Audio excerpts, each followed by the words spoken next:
Buenas tardes, soy el profesor Guillermo Con, de Teoría del Estado, y hoy me toca explicar el modelo naturalista antiguo y medieval, para lo cual vamos a preparar esta pantalla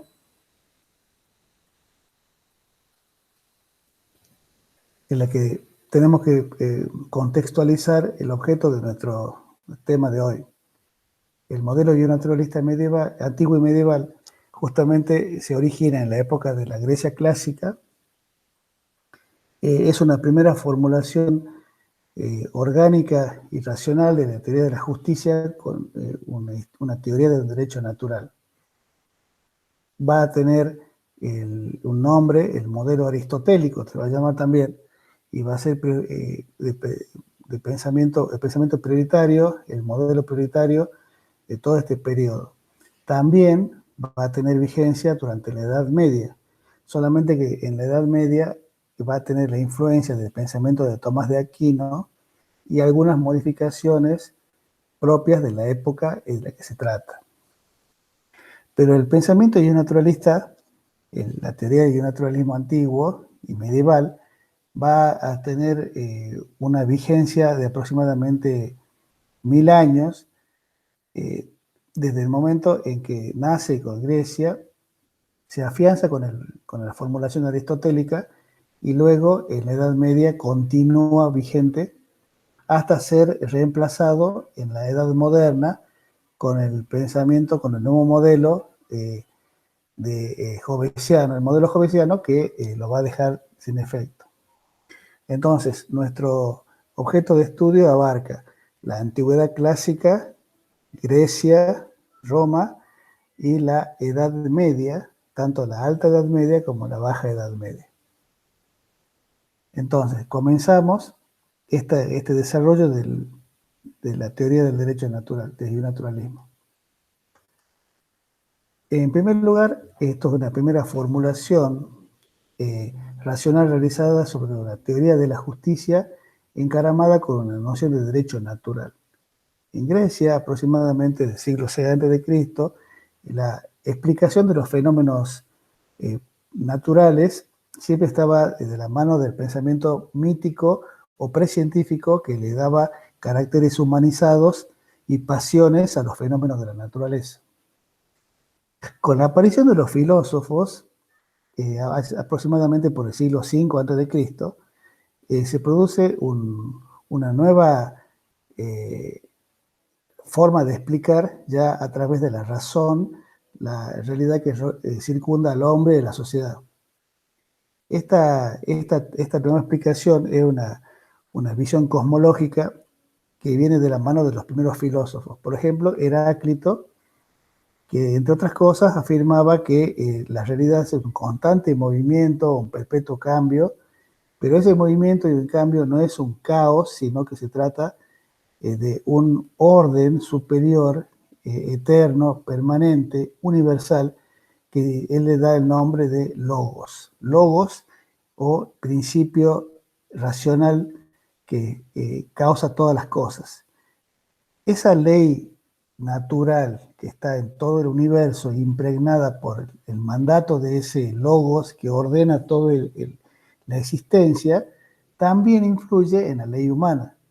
La ley positiva, la ley de cada una de las ciudades griegas, está en perfecta armonía con la ley universal del logos que pregonan estos filósofos griegos.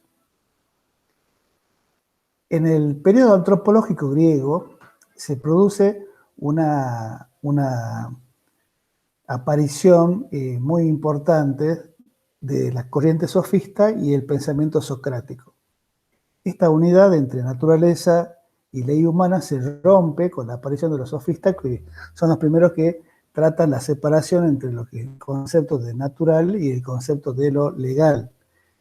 La distinción de lo que es permanente por un lado y de lo que es variable por otro, de lo que se llama en definitiva la confrontación entre la naturaleza y la convención. Para los sofistas, los atenienses de esa época se encargaban de argumentar que el origen de la sociedad no es un origen natural a semejanza de una ley natural superior, sino que solamente depende del acuerdo o convención de las partes que lo forman. De tal manera, ya la unidad entre razón universal y moral individual desaparece. Cada uno puede tener el parecer o la manera de pensar políticamente o éticamente que le parezca. Esta, esta, eh, esta importancia del pensamiento sofista está dado justamente por la crisis institucional que atravesaba Atenas, por el cual Atenas, al entrar en decadencia, en conflicto con el resto de las ciudades-estado griegas, empieza a tener problemas de institucionalidad, es decir, empiezan a tener problemas de inestabilidad política. Y el sofismo aparece como una suerte de despreocupación por lo colectivo que justamente trae una medida para cada uno de lo que es y de lo que no es. En el caso de Sócrates, Sócrates está en contra de ese pensamiento sofista que divide la naturaleza con la convención. Para Sócrates, en realidad, el orden jurídico de la polis es sagrado, es supremo. El orden político es una prioridad que hay que mantener justamente en épocas de inestabilidad. La razón por la cual el ciudadano ateniense tiene que ser leal a su ciudad, a su polis y a sus normas y obedecer, justamente son los beneficios que recibe en su calidad de ciudadano ateniense. Para poder vivir en esa comunidad política, el ateniense ha participado como ciudadano tanto en las instancias políticas por sorteo o por elección, y además presta su consentimiento para que se le aplique a sí mismo la ley que él pide que se le aplique para los demás ciudadanos. De esa forma, Sócrates busca nuevamente la reunión entre la armonía de la ley natural y la ley humana.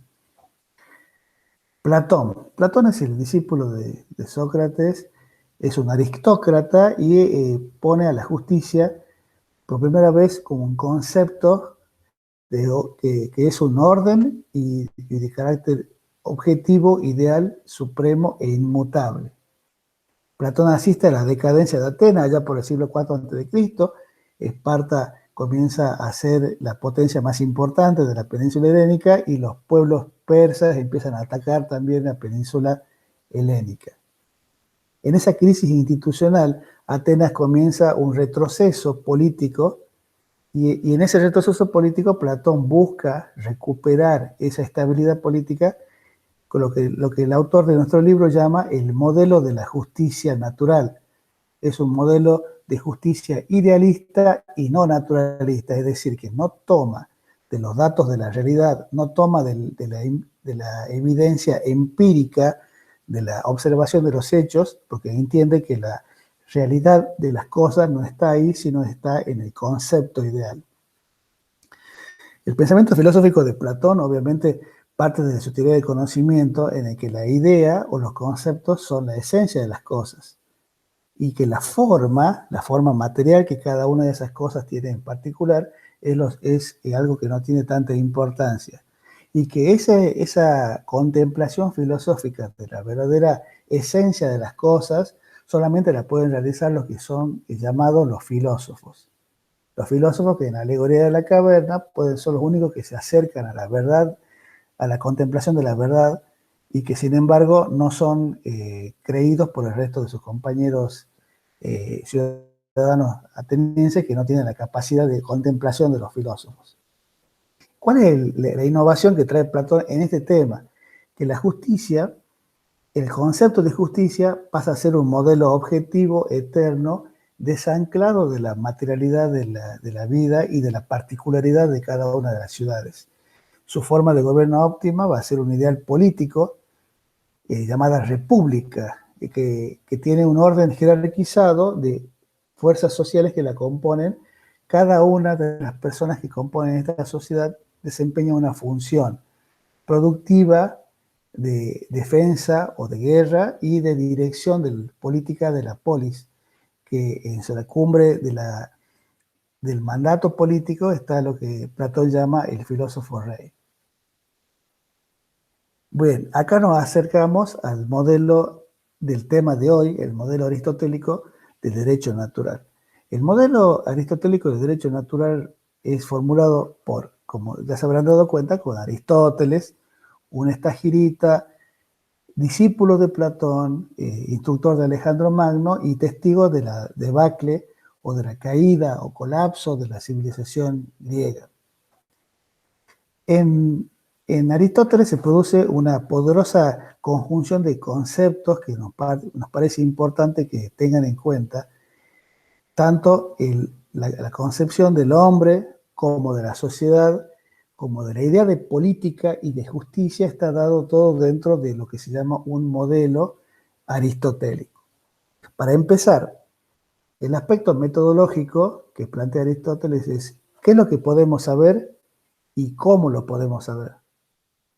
Y el aspecto ético, una vez que tenemos la información, cómo hemos de comportarnos o qué línea de acción tenemos que seguir. Estos puntos de partida son lo que nosotros nos van a explicar el modelo aristotélico ya en sí mismo.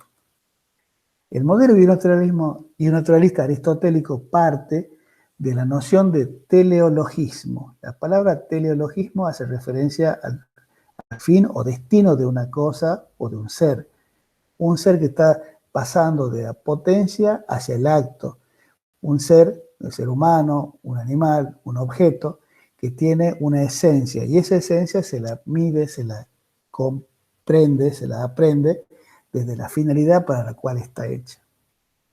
En el caso, por ejemplo, del ser humano, Aristóteles establece que la finalidad o destino del ser humano es lo que él llama la felicidad.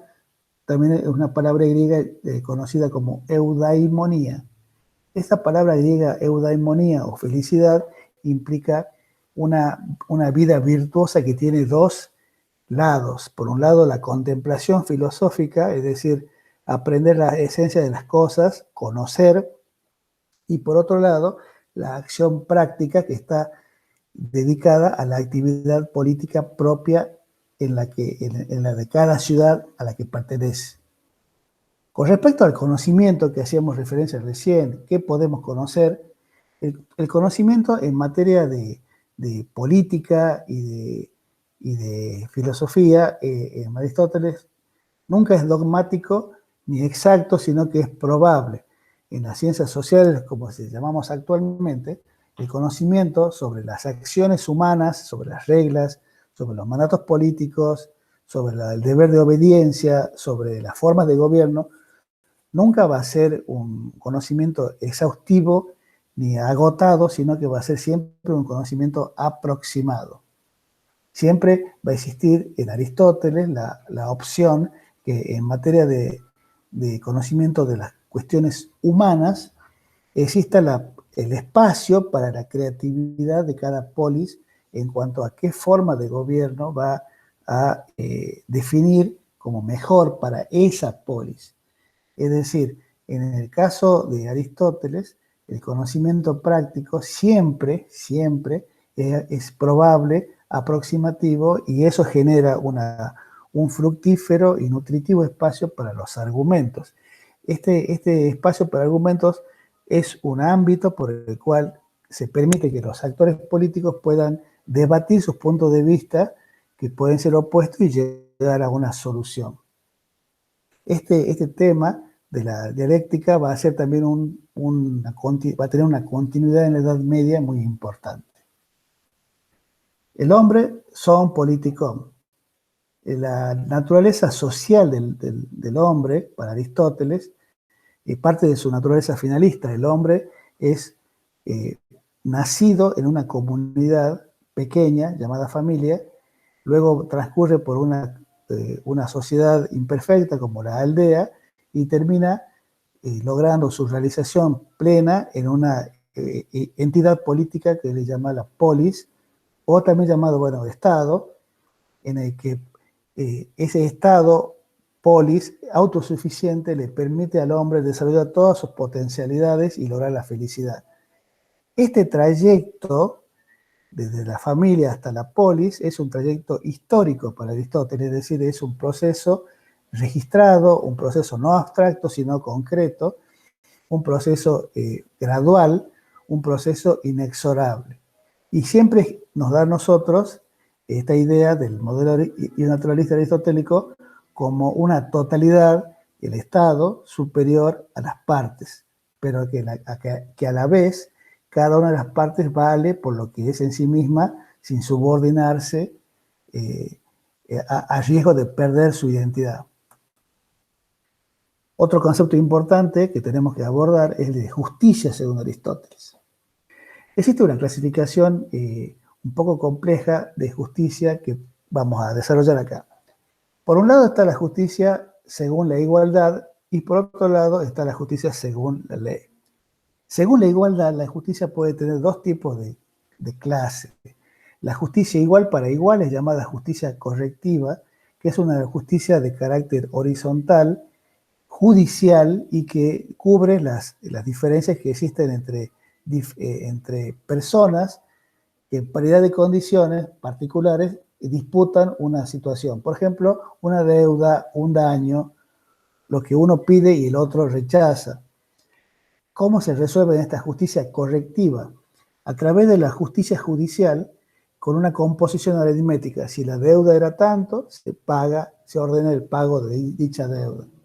En cambio, la otra justicia, la justicia de desigual para desiguales, también llamada justicia distributiva, es una justicia que ya no tiene que ver con el ámbito judicial propiamente dicho, sino con el reparto de los favores políticos, con el auxilio de la polis a cada uno de sus miembros.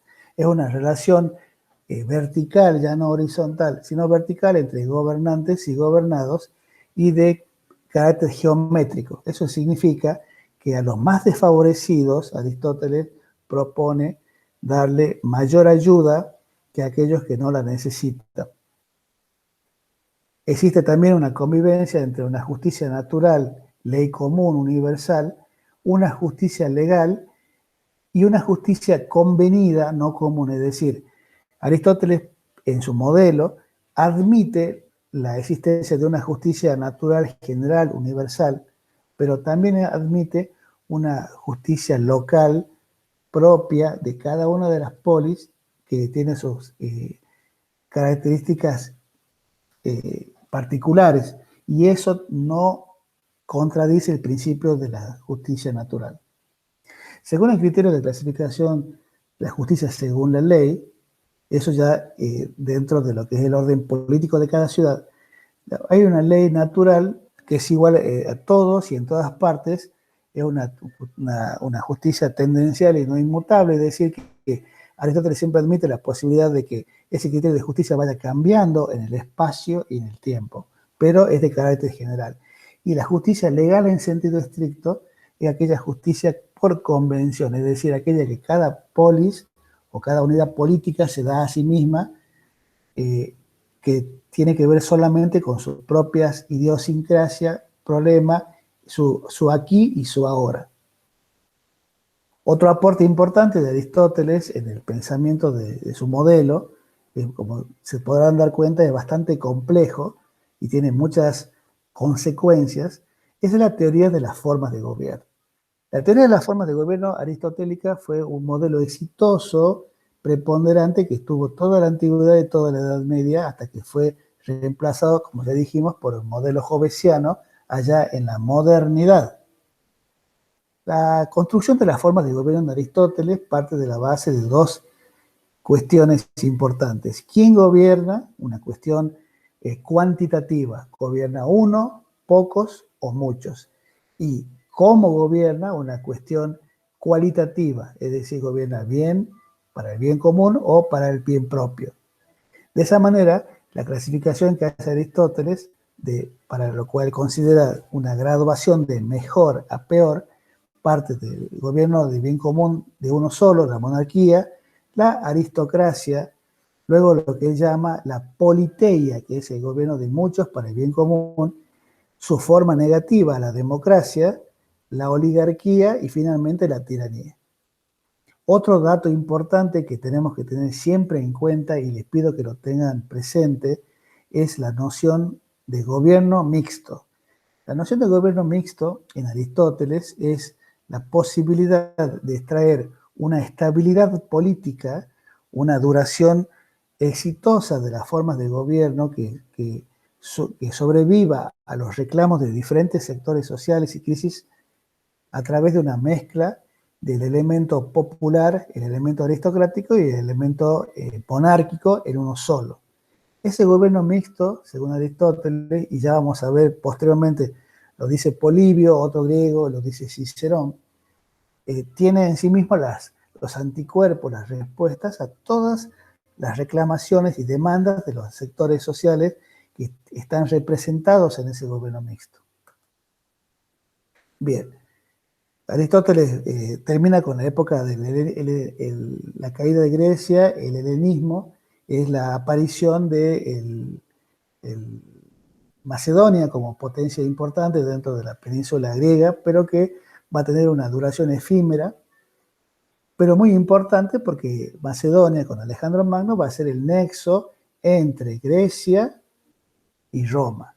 El helenismo, el pensamiento macedónico filosófico macedónico a través de los herederos filosóficos de Aristóteles va a hacer los puentes de unión entre Grecia y el cristianismo y Grecia y Roma. Esos dos corrientes filosóficas consideradas menores, pero que no son menores, sino al contrario, en esta unidad son muy importantes, se llaman estoicismo y epicureísmo. ¿Qué es lo que nos interesa a nosotros sobre estas dos corrientes filosóficas? Anotar las características más importantes. Por un lado, el individualismo, en el que caen los griegos, un desapego a la totalidad. El cosmopolitismo, es decir, la posibilidad de habituarse a vivir en cualquier parte del mundo, algo que, por ejemplo, para Sócrates hubiese sido imposible porque él solamente concebía su vida dentro de los límites de Atenas. También aporte estas corrientes filosóficas una ética individual, es decir, no necesitan un pensamiento, una moral colectiva asociada a una ley común, a una ley eterna, sino que cada uno tiene su propia forma de resolver su vida, de salvarse a sí mismo.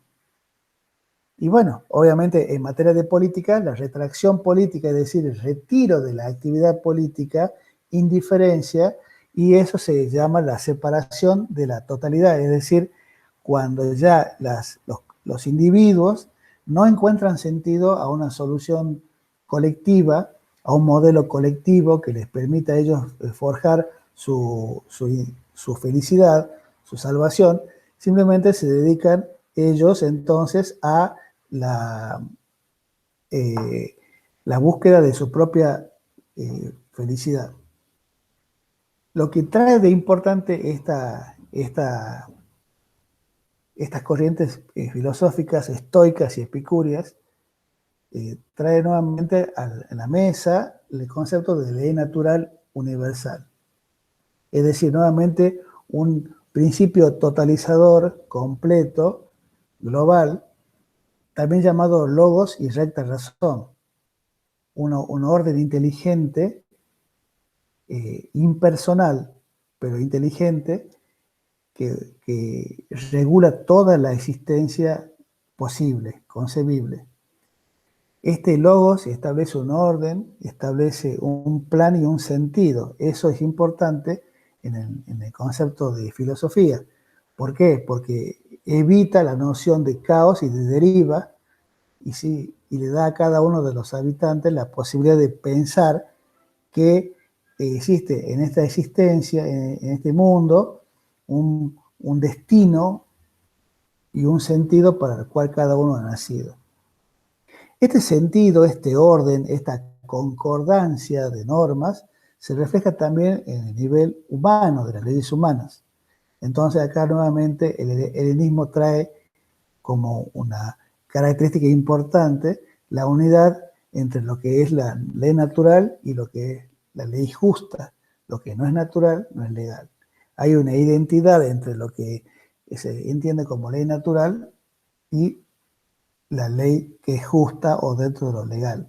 Hay una armonía entre la ley natural, la ley, eh, la ley en sí misma, o sea, la ley como ley positiva, y lo justo. Y también reconoce la existencia de diferentes pueblos que tienen esa naturaleza racional, que comparten ese racionalismo. Ese racionalismo luego va a ser transferido en el pensamiento de Cicerón a cada uno de los ciudadanos.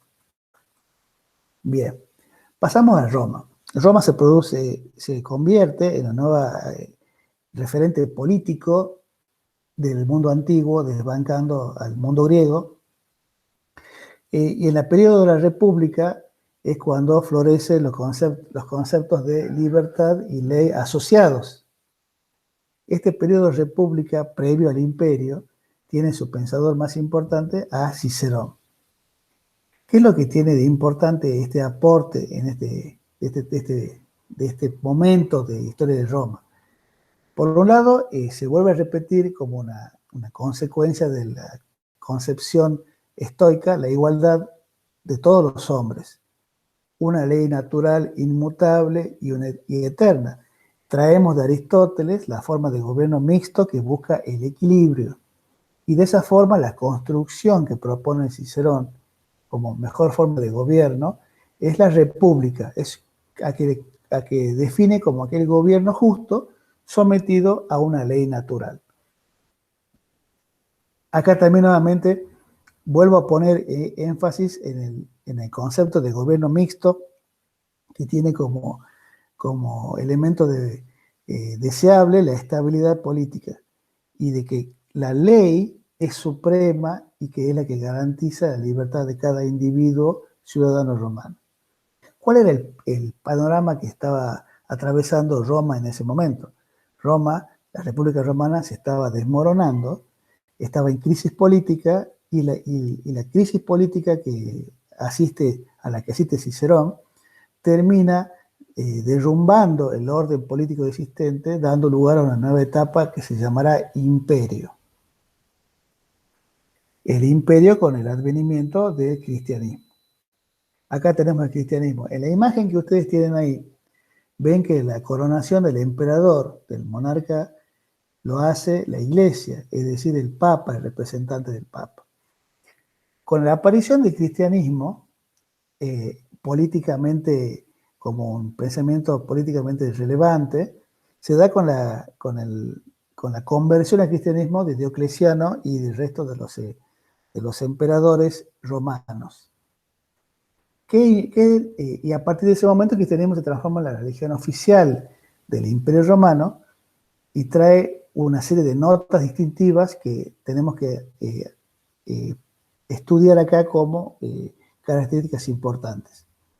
Por un lado, la teologización del pensamiento. Se produce una paridad aparente entre la filosofía y la teología. Hasta ese momento la filosofía era la única ciencia que había buscado la explicación de todas las cosas. Ahora ya es una servidora de la teología. El Estado se ciñe de acuerdo a los mandatos de la Iglesia. Hay una puja política entre la autoridad secular, o sea, el príncipe, el emperador, y la autoridad religiosa, es decir, el papa. La lealtad del ciudadano, del habitante del Imperio Romano, ya lo cataloga como ciudadano por un lado, ciudadano, y por otro como cristiano. Es decir, la lealtad política se va bifurcando en esos dos actores importantes. La Iglesia ha venido como un poder político que tiene preponderancia y pretensiones sobre la legitimidad de las monarquías y de los emperadores. El otro elemento importante que tenemos que ver que trae el cristianismo es el voluntarismo. El voluntarismo se le define en el texto que estamos estudiando como aquellas decisiones de mando que tienen un elemento de mandato expreso que no es racionalmente explicado, pero tampoco es injusto. Es decir, no tiene un motivo lógico, sino que de última instancia depende de la voluntad de quien manda, pero no es injusto necesariamente. Dice acá, debe ser ordenado porque es justo. Es decir, a partir del momento de la aparición de la noción de voluntarismo, vamos a ver cómo poco a poco los reyes van a querer fundamentar el mandato político, la ley y su poder en su voluntad y no en la ley. Ya la ley objetiva, la ley externa, va a dejar de ser va a ser importante y se va a transformar en realidad la voluntad en lo decisivo. El otro elemento conceptual que trae el cristianismo es el pesimismo antropológico. El poder político es concebido en el cristianismo como un remedio al pecado, un mal necesario. El Estado colabora con la salvación del hombre, que es un ser caído, un ser que está en pecado, y por ende la única manera de poder salvarse en esta vida es la de obedecer al poder político. Esto hace que el Estado se convierta en una imagen de un mal menor, pero necesario. Pablo de Tarso es lo que conocemos también como San Pablo, es aquel formulador del pensamiento cristiano y que define varios puntos importantes de nuestra materia. Con respecto al modelo naturalista.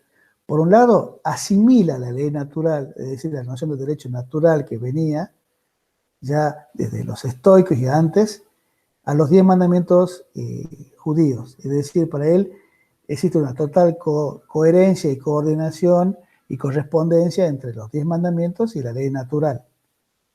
Otro tema importantísimo que atrae el cristianismo como un elemento que luego va a desestabilizar todo el orden existente es la igualdad de todos los seres humanos, que también era un concepto que venía trabajando el estoicismo en la igualdad de toda la raza humana.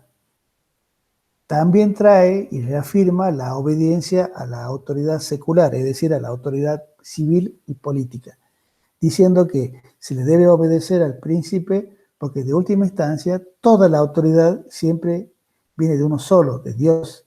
En consecuencia, si el príncipe tiene poder, es que hay que obedecerlo porque Dios ha dispuesto que él sea ese príncipe o emperador el que mande.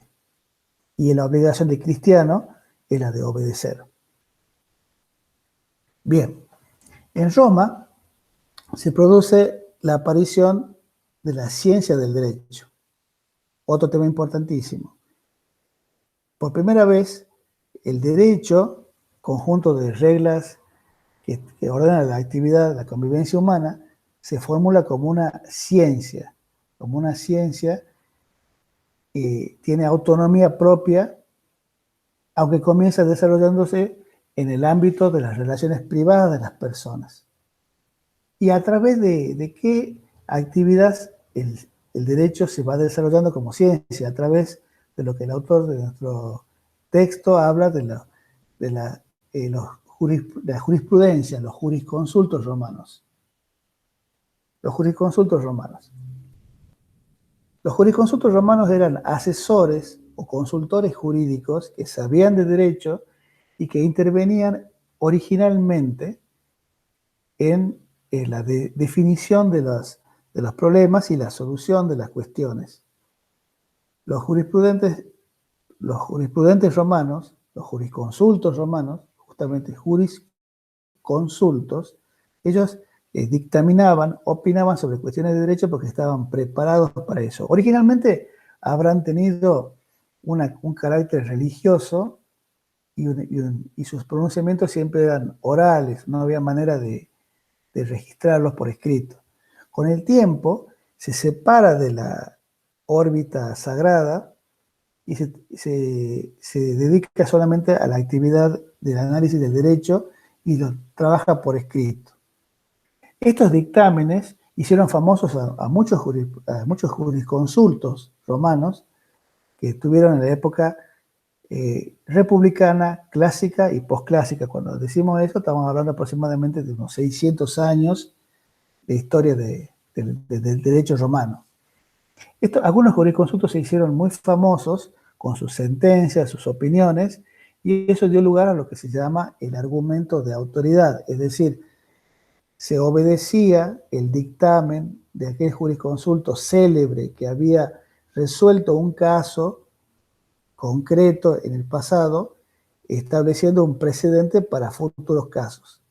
Entonces, el derecho en Roma se va construyendo como un sistema de justicia no dogmática, es decir, no es un sistema de justicia que esté sacramentalizado en una ley de la cual no se puede apartar, no.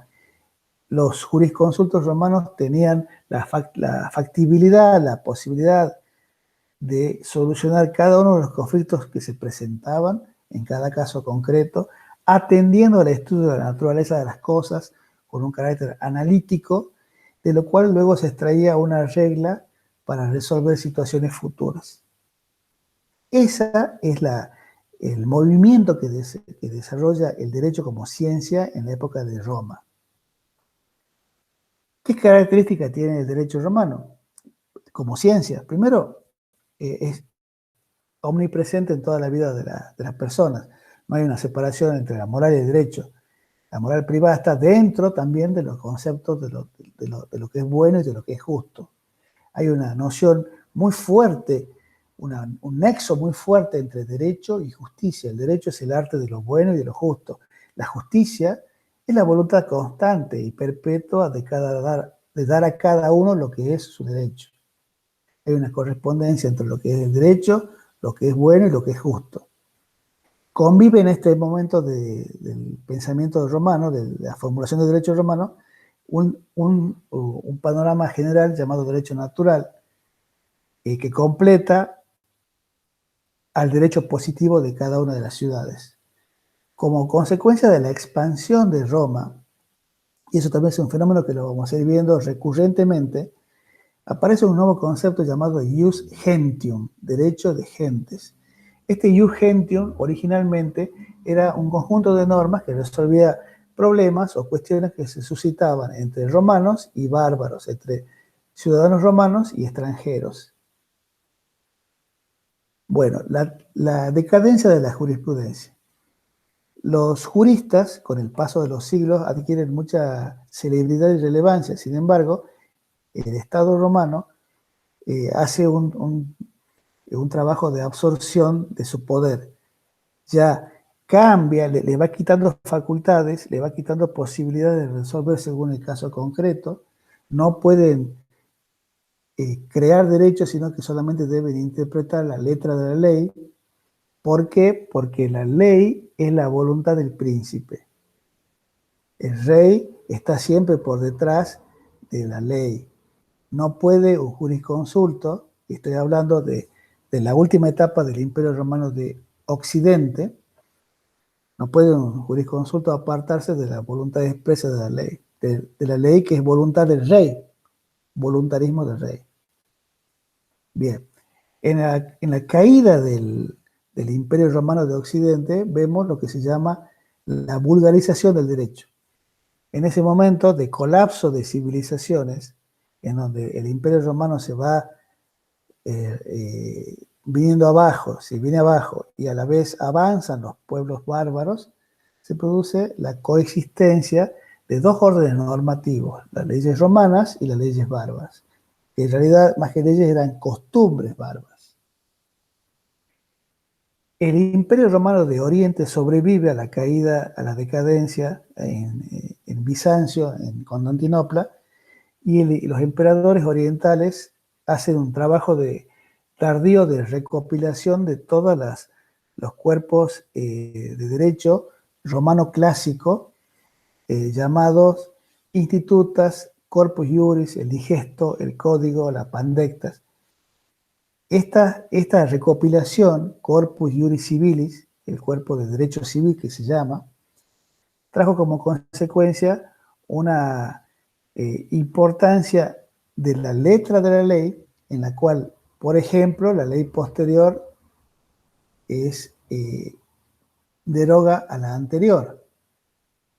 No se puede interpretar porque para eso está la ley, textual y hay que hacer una resolución de casos aplicando la letra de la ley. Bien. En definitiva, la ciencia del derecho romano comienza como una actividad libre y de sistematización de casos concretos, con libertad de acción de los jurisconsultos, y termina en ese periodo final de la edad del Imperio Romano como una mera manifestación de la voluntad del emperador. Es decir, estos son los cuerpos legales, no puede apartarse de ellos, este es el derecho. Este es el derecho porque es la voluntad del rey. Bien, ahora pasamos a la Edad Media. Pasamos a la Edad Media, en la que tenemos nosotros otro periodo importante que tenemos que ver. La Edad Media, ciencia del derecho, modelo y naturalista. La Edad Media aparece, como ustedes ya saben, a partir del siglo V después de Cristo, con la caída del Imperio Romano de Occidente, y termina aproximadamente por el siglo XV, con la caída, con la aparición de los estados nacionales y descubrimiento de América. Esta Edad Media está también imbuida, influenciada, marcada por el modelo aristotélico que ya vimos en la Edad Antigua. Sin embargo, ocurren fenómenos propios de la Edad Media que le dan colores o caracteres nuevos, que es lo que me interesa que veamos ahora. Bien. A ver. Se produce lo que es la creación de la ciencia del derecho medieval. En la Edad Media, como se habrán dado cuenta, el colapso de la civilización romana trae como consecuencia una serie de rupturas con el pasado y de continuidades, cosas que siguen. Dentro de las rupturas, que es importante marcar, podemos mencionar el pluralismo jurídico. Conviven leyes y costumbres romanas y bárbaras de las ciudades europeas que quedan aisladas, que toman lo que se llaman sus fueros, sus propias leyes, sus propias costumbres, los pueblos bárbaros, las leyes romanas. Todas esos cuerpos normativos no están coordinados entre sí, conviven. Eso se llama pluralismo jurídico. Y lo que ya dijimos hace un rato, la vulgarización del derecho romano. El derecho romano se va desgajando, se va disolviendo en la multitud de normas y costumbres y regulaciones de cada uno de los lugares de Europa que estaban ya libres de la autoridad del Imperio Romano. También existe el pluralismo político, es decir, es un estado de confusión política porque convive la autoridad tanto del rey con los nobles y con la iglesia. Los nobles son estamentos, son personeros de sus territorios que tienen poder político local y con los cuales el rey tiene que negociar o tiene que dialogar y entenderse para poder administrar su poder, para poder ejercer su reinado. Los nobles reconocen o no al rey. Y en ese panorama también está la iglesia. La iglesia, conocido este periodo en la historia como del papado y el imperio, la iglesia, a través del papa, es un actor político indiscutible que legitima el poder de las autoridades políticas y que es un interlocutor necesario.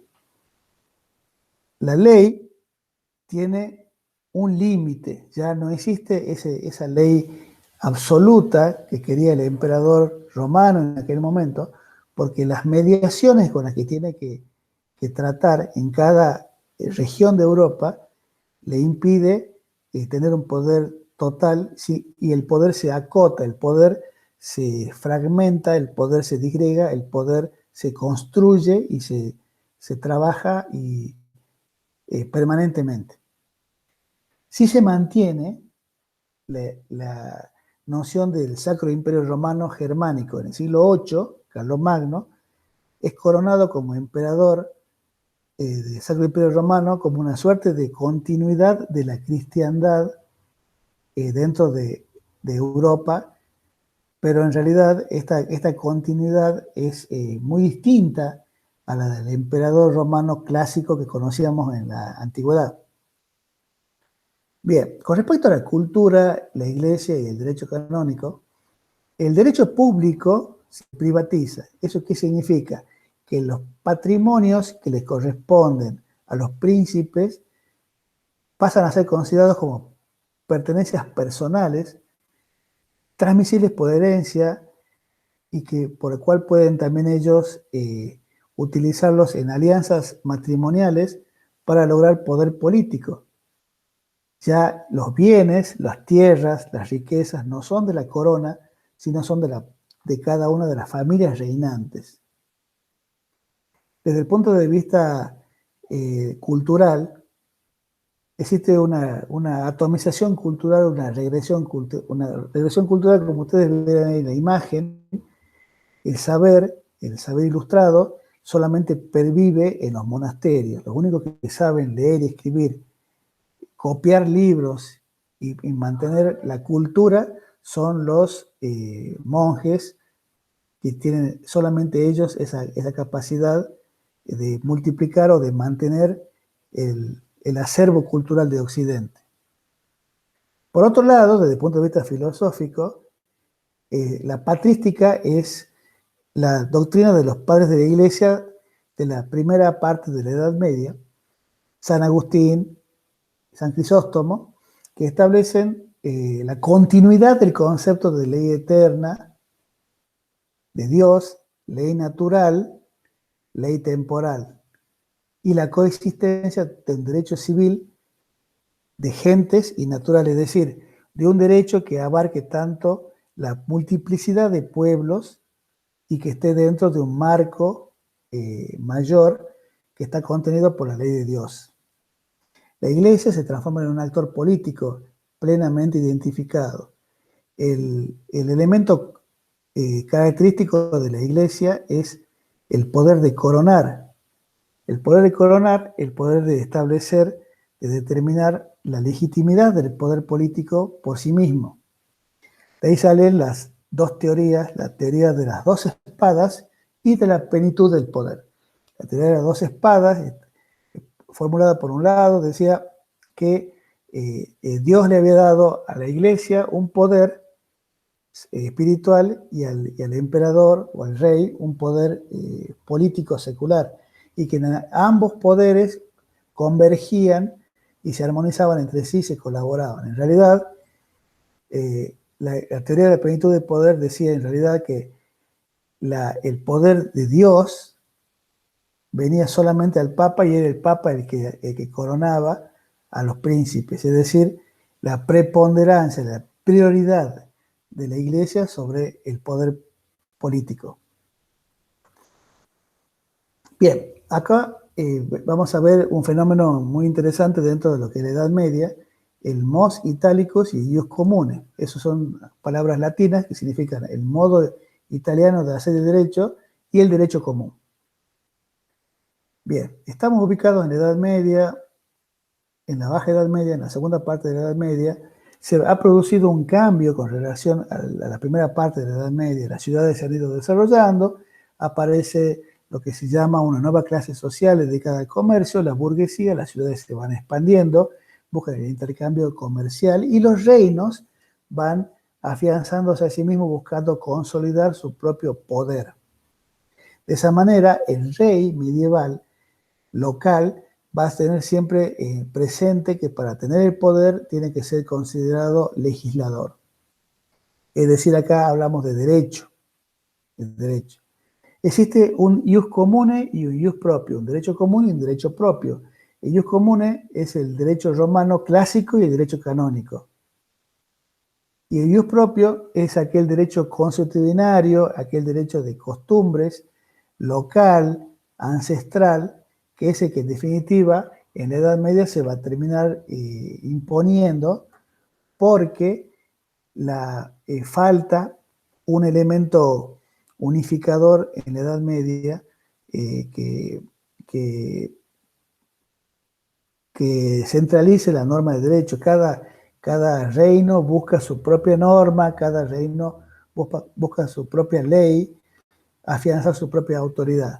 Entonces, el modo italiano de conocer el derecho nos presenta un panorama de disgregación del derecho, de costumbres locales, todas vigentes, y finalmente significa el fracaso de la idea imperial de la unificación legislativa en Europa.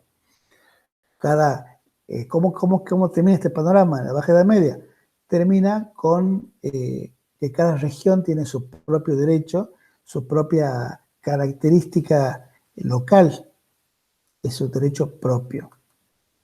Bien, el modo italiano de estudiar el derecho tiene un rejuvenecimiento en esta Edad Media cuando aparecen las universidades. En las universidades, a partir de Bolonia, 1200 aproximadamente, la cultura vuelve a reflotar, y con ella el pensamiento escolástico. Y dentro de lo que es el derecho, lo que se llama este autor los glosadores y los posglosadores. Tanto glosadores como posglosadores son comentaristas del derecho romano. En el caso de los glosadores, cuando con la aparición de las universidades se recupera los viejos textos romanos, se vuelve al viejo principio de autoridad y al dogmatismo, es decir, se aplica, como ya habíamos dicho hace un rato, el derecho romano clásico sin apartarse de las letras de la ley. Esta tarea de los glosadores del siglo XI y XII es superada por los comentaristas del siglo XIII, XIV y XV, en el que ya ellos tienen una posibilidad más amplia de interpretación del derecho. No solamente deben atender al sentido literal de la norma, sino que también pueden abrir esa interpretación al sentido de los casos que se le traen. Eso le permite a ellos desarrollar una construcción sistemática, abstracta, que va nutriéndose de los casos que se van presentando y que le da a todos esos casos una solución. Esto ya lo habíamos visto nosotros desde el modelo aristotélico, donde la tarea de los posglosadores, la tarea el incremento de la tarea interpretativa del derecho, está basada en las famosas tópicas o debates en donde existen argumentos a favor de una posición, argumentos a favor de otra y una solución doctrinal. Todo este trabajo intelectual ocurrido en la Edad Media, tanto de los glosadores, que como decía, están atados a una interpretación textual, pero fundamentalmente con los posglosadores, quienes pueden avanzar más y tener un desarrollo más abstracto, expandiendo el sentido literal de la norma, es el que va a ser el desarrollo del derecho romano en la Edad Media. Bien, el mos gallicus y el humanismo jurídico. El mos gallicus es el modo francés o galo de construir el derecho y está vinculado con la aparición del humanismo renacentista. Dentro de ese humanismo renacentista vemos el humanismo jurídico. No podemos empezar sin desarrollar el concepto de humanismo renacentista, un proceso de secularización de paradigmas y de antropocentrismo, es decir, la visión de la persona, del individuo, como centro del universo. Dentro de este humanismo que está surgiendo, el argumento de autoridad se impone cada vez más y aparecen nuevamente las instituciones de Justiniano, que es un texto que estaba de la época imperial, y se produce un incremento de los estudios sistemáticos y abstractos. Bien, acá es importante marcar que por primera vez vamos a mencionar el derecho público y el Estado moderno. El derecho ya en todo ese trayecto adquiere una coherencia, una sistematización y un criterio de ciencia propio. Y aparece la noción de derecho público. Por primera vez este derecho se aplica a la noción de derecho público. ¿Por qué? Porque es el advenimiento del Estado moderno. El Estado moderno es una de las notas características y divisorias del paso de la Edad Media a la Edad Moderna. Entonces, dentro de ese Estado moderno no surge de forma casual ni automática, sino que es por el trabajo de los glosadores, terminan definiendo paso a paso, pauta a pauta, el poder del monarca.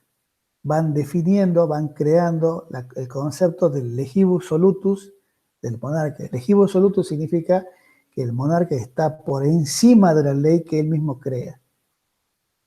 Y entonces, de a poco, la noción de Estado moderno, que está identificada con la noción de rey, de monarca, es la que está sustentada por el derecho, que a su vez está expresada por la ley. Es decir, tenemos Estado moderno, monarca, su voluntad, que es la ley, que constituye el derecho.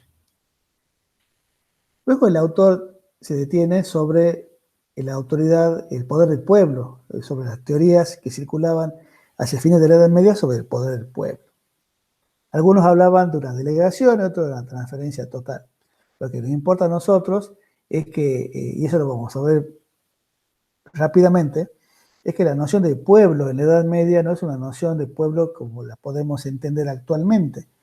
El pueblo es un grupo uniforme, un grupo indeterminado de personas que componen una multitud de ciudad indiferenciada en la que solamente vale o son protagonistas en tanto y en cuanto son representados por estamentos o corporaciones o agrupaciones que tienen determinado poder.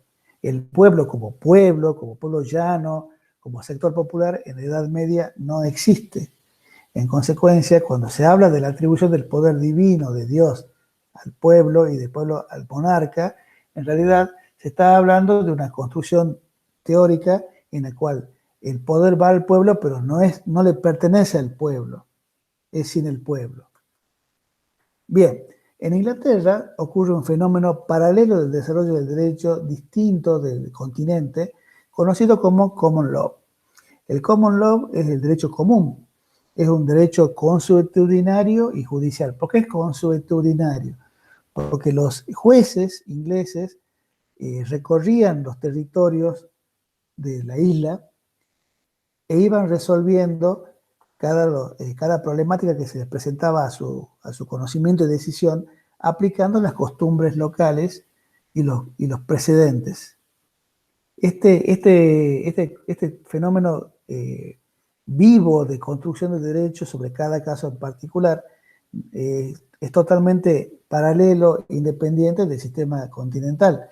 Ya no es la ley, el derecho no es la expresión de la voluntad del rey, sino que el derecho es una construcción que el jurista, los jueces, van creando en función de los problemas que se van presentando. El derecho no está dictado por el rey, sino por los jueces. La costumbre es fundamental para poder resolver los casos y cada caso resuelto genera lo que se llama un antecedente, un precedente legal que permite a su vez resolver otros casos. Esto lo vamos a ver más adelante. Bien, yendo al modelo naturalista medieval, la escolástica recoge la tradición aristotélica y estoica de la ley natural. Acuérdense que ya habíamos visto la patrística, los padres de iglesia, San Agustín y otros, que traen el pensamiento que recepta el criterio del estoicismo y del derecho natural aristotélico, hasta que llega una reformulación a la luz del pensamiento de Tomás de Aquino con sus conceptos de ley. Para Tomás de Aquino, la ley es una construcción totalizadora, universal, en la cual podemos ver, por un lado, la ley eterna, cósmica, y dentro de la ley eterna natural, aquella parte en la que la humanidad participa por libre decisión o libre albedrío. Pero dentro de esa ley eterna y cósmica y natural en la que el hombre participa en total armonía, hay lo que nos interesa a nosotros, la ley positiva. La ley positiva es la ley promulgada, la ley dictada por el hombre. La ley positiva puede tener un origen divino, como el Antiguo Testamento, el Nuevo Testamento, en el que la ley positiva que rige la conducta del hombre está dictada por Dios. Y después queda este espacio llamado ley positiva humana, es decir, aquel espacio normativo en el cual los pueblos pueden dictar sus normas con sus características propias, locales, en tanto y en cuanto no contradicen el sistema general de pensamiento de Tomás de Aquino.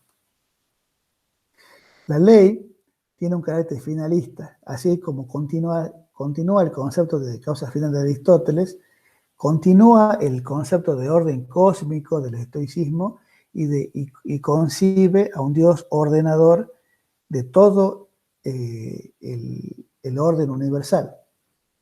La ley eterna está en el cosmos y en el mundo humano también. Está la ley, bueno, ya lo hemos visto esto en el cuadro anterior, la ley positiva está plasmada en las escrituras y la ley propiamente humana. Lo que sí nos interesa a nosotros, que en la ley y el derecho en Tomás de Aquino, el derecho está identificado con lo justo. Trae también y adopta el pensamiento de la justicia distributiva y conmutativa de Aristóteles y el derecho natural o justo natural, identificando lo que es el derecho con lo justo legal, el derecho con lo justo legal. Toda ley es una ordenación, es una noción amplia de derecho. La ley natural ordena la conducta humana totalmente, mientras que el derecho natural ordena la convivencia humana. Es decir, acá hay una pureza terminológica de Santo Tomás que pone el derecho como un sistema superior y dentro de ello está inserta la ley natural que regula la vida humana. Bueno, el derecho de gentes, ya volviendo nuevamente con este fenómeno, es un derecho que luego será llamado derecho internacional. ¿Por qué? Porque regulaba las relaciones que existían entre súbditos de diferentes banderas, entre ciudadanos de diferentes ciudades, generalmente cuestiones que tienen que ver con extranjería, con guerras, con esclavitud, con conflictos entre ciudades, reinos y naciones. Ya desde Roma, este derecho de gente lo hemos venido viendo como una especie de derecho positivo y natural. En el caso de Isidoro de Sevilla, Ius Gentium fue más que nada para explicar el concepto de derecho de guerra y de paz entre naciones.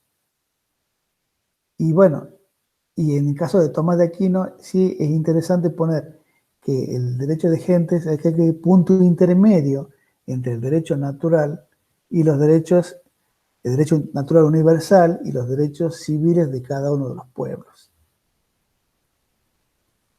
Bien, el derecho natural es universal. La universalidad del derecho natural, ¿por qué es universal? Primero porque tiene un origen divino. Es cognoscible por las razones y está impreso en la naturaleza de cada una de las personas. ¿Dónde está impreso? En el instinto de conservación, en la perpetuación de la especie y de la necesidad de la vida contemplativa y de la vida activa. Ahí está la herencia del legado del modelo aristotélico. En el caso del derecho natural, el derecho natural tiene los principios generales que gobiernan la convivencia de la humanidad Y el derecho positivo tiene como misión completar o especificar en cada caso concreto, ciudad, época y momento, las normas que completan ese derecho natural que sigue vigente. Todo lo creado está sometido a alguna ley. Y las leyes tienen un carácter prescriptivo y proscriptivo, obligan y prohíben. Bien, el legalismo es una de las notas características interesantes de nosotros. La justicia es lo que está ordenado por la ley. El derecho es igual que la justicia. Eh, el intelectualismo fundamenta la ley. La ley se fundamenta en la razón, pero también se fundamenta en la autoridad. Y el voluntarismo, la ley es justa porque es ordenada, porque hay una orden de alguien que voluntariamente dispuso ese mandato. Entonces, la ley es justa. Existe una correspondencia entre conceptos de ley, de voluntad que está detrás de esa ley y de lo justo que es esa ley. Es justa porque es ordenada.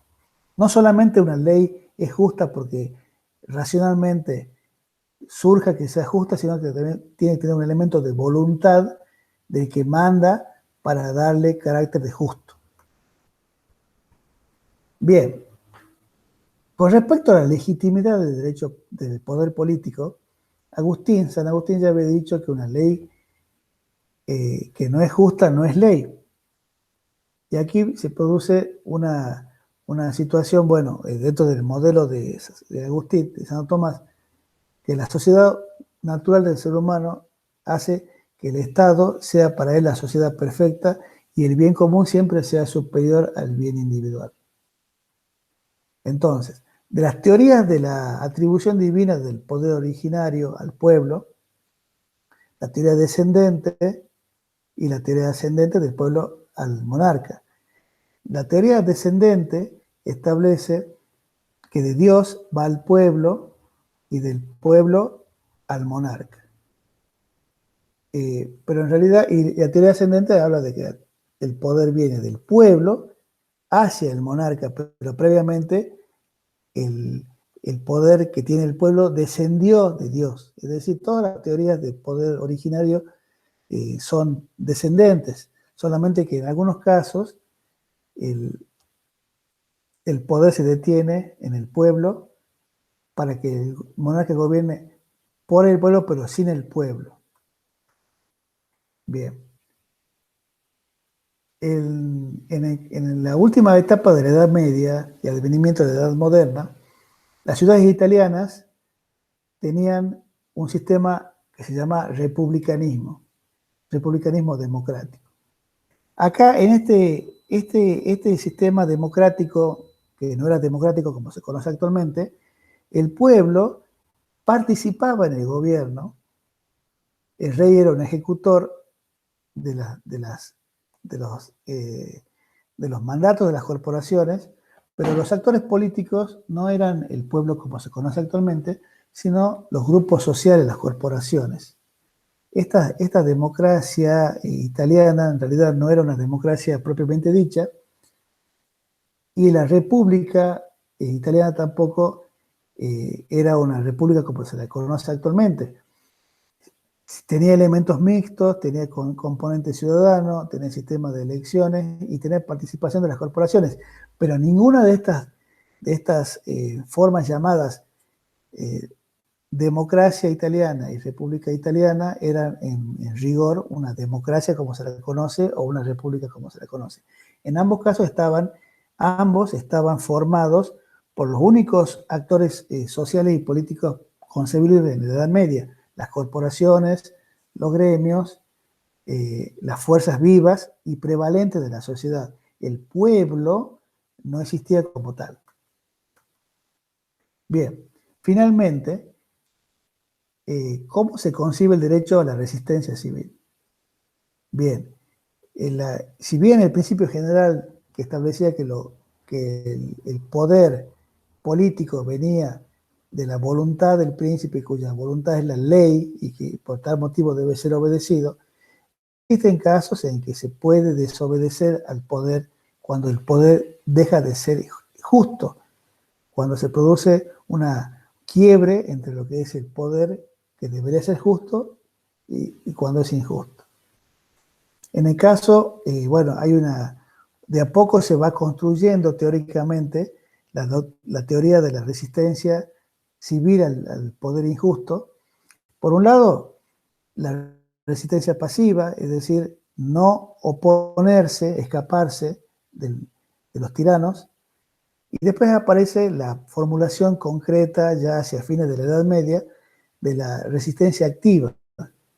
¿Cuándo hay una resistencia activa contra el poder político? No se olviden que venimos de una época de formación de estados nacionales, de luchas civiles, de enfrentamientos entre príncipes y de convulsión política.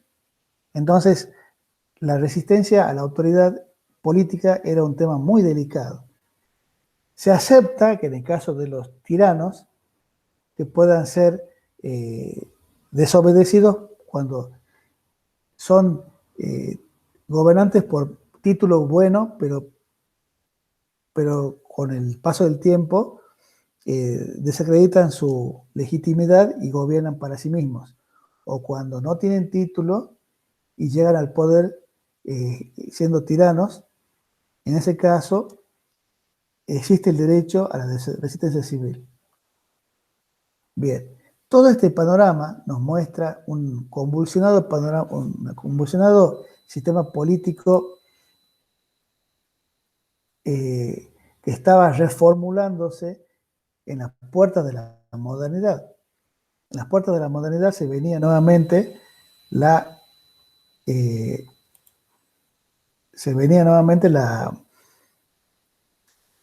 un cambio de época, un cambio de modelo, de sistema político, de que iba a generarse la aparición de los estados nacionales y superar todo este modelo de derecho natural que estaba a la vez emparejado con el reconocimiento del derecho de gentes, de los derechos internacionales y afirmando cada vez más el poder del monarca como su voluntad como expresión de la ley. Espero que les haya servido y nos estamos viendo. Ha sido un gusto.